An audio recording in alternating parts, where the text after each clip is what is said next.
श्री शिवाय नमस्तुभ्यम भक्तों, जैसा कि आप सभी जानते हैं कि महादेव की सबसे प्रिय तिथि महाशिवरात्रि कुछ ही दिनों में आने वाली है।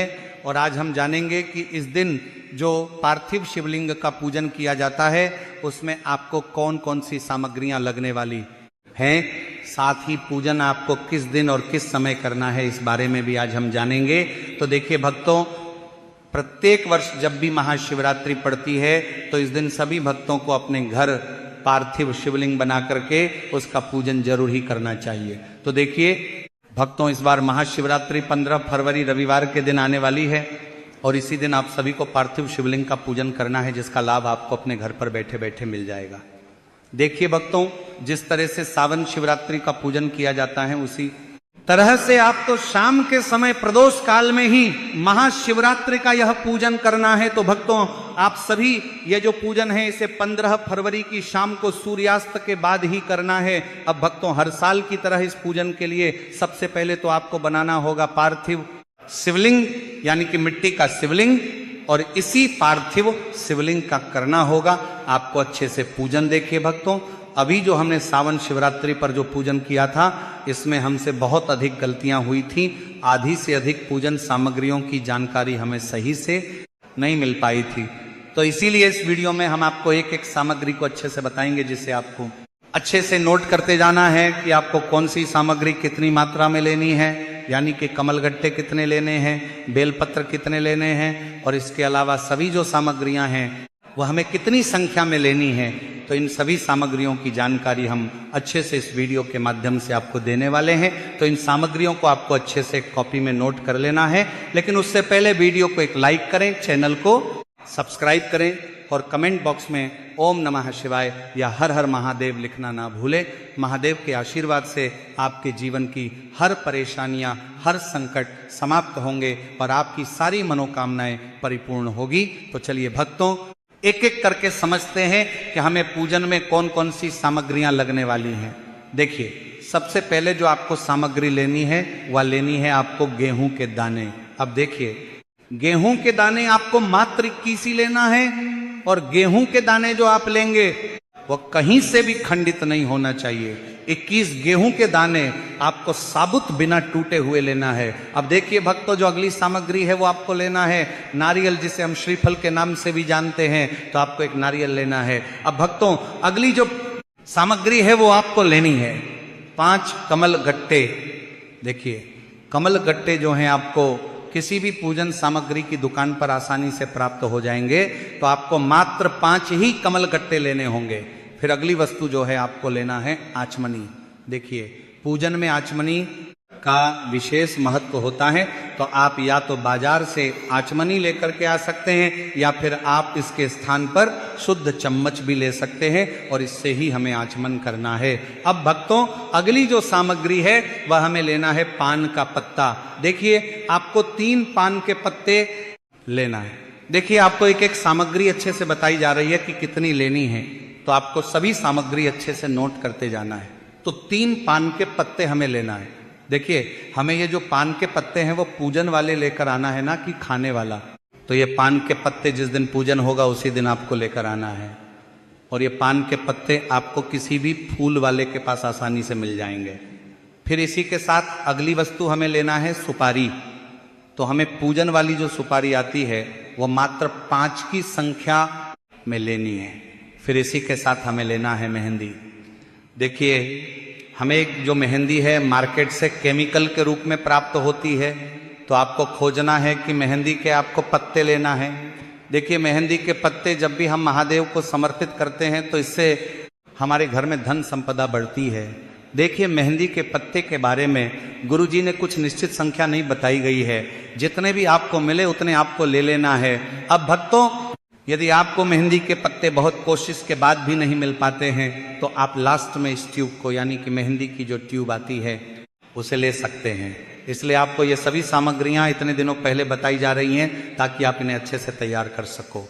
अब देखिए भक्तों, अगली जो सामग्री है वो आपको लेने हैं चावल के दाने। चावल के दाने आपको गिन के मात्र 108 लेने हैं, और जो आप चावल के जो दाने लेंगे वो कहीं से भी खंडित नहीं होने चाहिए। तो इस प्रकार से आपको 108 चावल के दाने लेना है। फिर अगली सामग्री हमें लेनी है जनेऊ।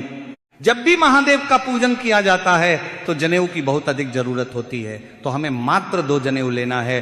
फिर इसी के साथ आपको एक दीपक लेना है। दीपक आप मिट्टी का भी ले सकते हो या आटे का भी बना सकते हो, और इस दीपक के अंदर हमें घी डालना चाहिए। तो हमें जो घी लेना है वो बिल्कुल भी भैंस का घी तो लेना ही नहीं है।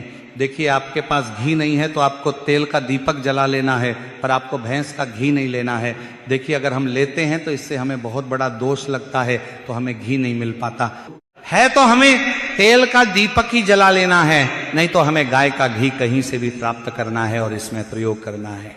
फिर इसी के साथ हमें लेने होंगे कपूर के टुकड़े। कपूर का आपको मात्र 1 टुकड़ा ही लेना है। केवल आपको इसका प्रयोग आरती के लिए ही करना है। तो आपको 1 या फिर 2 टुकड़े ही कपूर के लेने होंगे। फिर इसी के साथ हमें लेना होगा कलावा। अब देखिए, कलावा जो हम अपने हाथ में रक्षा सूत्र के रूप में बांधते हैं, वही हमें कलावा लेना है। देखिए, पिछली बार हमें पूजन में कलावे की बहुत अधिक जरूरत पड़ी थी, तो हमें छोटे छोटे टुकड़े करके अधिक मात्रा में यह कलवा ले लेना है। इसी के साथ हमें लेना है धूप बत्ती। अगर हमें धूप बत्ती नहीं मिल पाती है तो हमें अगरबत्ती का प्रयोग कर लेना है। इसी के साथ हमें अगली वस्तु लेनी है इत्र, जो है विशेषकर पूजन सामग्री में जो प्रयोग किया जाता है वही इत्र हमें लेना है। फिर अगली जो सामग्री आपको लेना है चंदन। देखिए, चंदन आप लाल भी ले सकते हो और पीला भी ले सकते हैं। फिर इसी के साथ हमें अगली सामग्री लेनी है जो महादेव को सबसे अधिक प्रिय होती है, जो कि है बेलपत्र। इससे प्रिय महादेव को कुछ भी नहीं है, तो आपको मात्र 7 बेलपत्र लेने होंगे, जो कि कहीं से भी टूटे हुए या खंडित नहीं होने चाहिए। अब अगली जो सामग्री है वो हमें लेनी है शमी पत्र। देखिए, शमी पत्र जो है वो आपको भी लेना है। मात्र 7 यानी कि 7 शमी पत्र आपको लेना है। अब देखिए, इसी के साथ हमें अगली वस्तु जो लेनी है वो लेनी है धतूरा। दोस्तों, धतूरा जो है ये महादेव को बहुत अधिक प्रिय होता है। हमारे जीवन के जितने भी कांटे हैं उन्हें दूर करने के लिए ही महादेव को धतूरा समर्पित किया जाता है। तो देखिए, आपको 2 या फिर 3 धतूरे ही लेने हैं। फिर इसी के साथ हमें जरूर होगी बहुत ही सुगंधित फूल, यानी कि गुलाब के फूल की। देखिए, जिन लोगों को भी गुलाब का फूल अगर आसानी से प्राप्त हो जाता है तो उन्हें 5, 7, 11 या 21 इन संख्या में आपको ये ले लेने हैं। अगर गुलाब के फूल आपको प्राप्त नहीं हो पाते हैं तो आपको एक गुलाब का फूल लेना है। अगर इसकी 5 या 7 या 11 या 21 की संख्या में ये पंखुड़ियां ही ले लेनी है। कब? जब आपको अधिक मात्रा में गुलाब नहीं मिल पाते हैं, तब फिर इसी के साथ आपको सफेद फूल लेना है। सफेद फूल आपको बहुत अधिक मात्रा में लेना है, लेकिन सफेद फूल को लेते समय एक गलती नहीं करना है, जो कि बहुत से लोग करते हैं। देखिए, जो फूल आपको सामने दिखाया जा रहा है, लेकिन इसे आपको शिवलिंग पर नहीं चढ़ाना है, क्योंकि इसे चढ़ाने से 1000 गौ हत्याओं के बराबर पाप लगता है। और ये जो फूल है उसे हम कहते हैं केतकी का फूल, जिसे बहुत सारी जगह पर चंपा के फूल के नाम से भी जाना जाता है। तो आपको गलती से भी ये फूल नहीं लेना है, तो आपको अन्य किसी भी प्रकार का सफ़ेद फूल ले लेना है, लेकिन आपको केतकी का फूल नहीं लेना है। इस बात का ध्यान रखें। अब देखिए, इसी के साथ आपको दूध लेना होगा, शक्कर लेनी होगी, घी लेना होगा, शहद लेना होगा और थोड़ा सा आपको दही भी लेना होगा। अब घी जो है आपको गौ माता का ही लेना है, अन्य घी आपको नहीं लेना है। अब देखिए, अगली जो वस्तु है वह हमें लेनी है काले तिल। काले तिल हमें मात्र 1 से 2 चम्मच ले लेने हैं, यानी कि 1 से 2 चुटकी आपको काले तिल ले लेने। फिर इसी के साथ हमें काली मिर्च लेना है। काली मिर्च हमें गिन करके लेना है, तो 21 हमें काली मिर्च लेनी है, जो कि साबुत लेनी है, खंडित नहीं होनी चाहिए। इसी के साथ आपको अगली जो वस्तु है वह आपको लेना है फल। आपको मात्र 2 प्रकार के ही लेना है। आप किसी भी प्रकार के फल ले सकते हैं। फिर इसी के साथ आपको मिठाई ले लेनी है। मिठाई आपको किसी भी प्रकार की ले लेनी है। देखिए, मिठाई आप सस्ती भी ले सकते हैं और महंगी वाली भी ले सकते हैं। आपके परिवार के अनुरूप किसी भी प्रकार की मिठाई आप ले सकते हैं। क्योंकि महादेव ये नहीं देखते हैं कि ये महंगी मिठाई है या फिर सस्ती मिठाई है, वह तो आपकी पूजन का केवल भाव देखते हैं। तो देखिए भक्तों, जो भी सामग्री आपके इस महाशिवरात्रि के पूजन लगने वाली हैं, यह थी वह सामग्रियां। इसके बाद भी अगर किसी भी प्रकार की अन्य वस्तु आती हैं तो हम आपको जानकारी दे देंगे। अभी जो भी सामग्री हमने आपको बताई है, उन सभी सामग्री को अच्छे से एक कॉपी में नोट कर लेना है और इन सभी सामग्री को एकत्र कर लेना है। देखिए, इस बार की पूजन को हमें बहुत ही अच्छे से करना है, क्योंकि यह पूजन साल में एक ही बार किया जाता है, और अगर ये मौका आप चूक गए तो आपको फिर अगले 1 साल तक मौका नहीं मिलेगा। तो हमसे ये जो गलतियां पिछली पूजा में हुई हैं, इस बार नहीं करनी है। इसीलिए ये वीडियो आपको कई दिनों पहले ही मिल चुका है, ताकि आप प्रत्येक सामग्री को अच्छे से एकत्र कर सकें और इस पूजा को आप अच्छे से कर सकें।